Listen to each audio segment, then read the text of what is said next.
Get ready for the dictation. Dictation will start in 5 seconds. Start. Now that the will is before us, we have to speak on this subject rather on the general themes. Yet, I would like to make certain general observations in this connection because the basis of the will is the report of the Third Finance Commission. This is a long-standing issue facing the public finance of the country. Those who have studied economics will know well how this matter had come up even during the British time when we did not have either independence or any kind of autonomy in the states.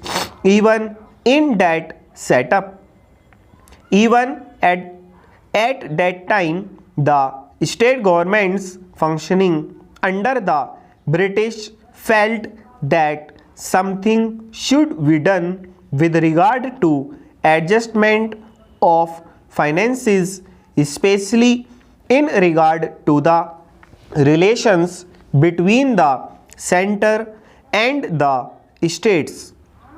There had been a long-standing controversy as to how the taxes, especially the income tax, should be divided between the center and the states. I do not deny the existence of the controversy, and this controversy is not easy to resolve. I entirely agree, but I should have thought that the Third Finance Commission should be tried to face the problems before it more or less in a routine manner, but in the context of the new things, not only as they are today but as they are going to shape in the coming future. We have got what is called a quasi-federal constitution. I do not say federal constitution, although the spirit is there, but a quasi-federal constitution because many of the powers that should remain with the states are now in the hands of the central government. Therefore, in that way, it is more unitary in character than federal. At the same time, structural speaking, we have got the state assemblies, legislatures, state budgets, and so on.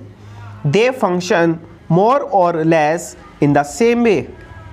But if you go a little deeper into the affairs, it would immediately lead you to think that the states do not have any substantial real power, especially in the matter of finance.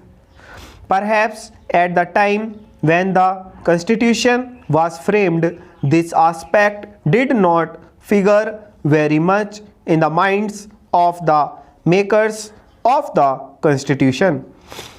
We had just now become free, and the concept of welding India into a solid nation was uppermost at the minds of those people who framed the Constitution and all others as well.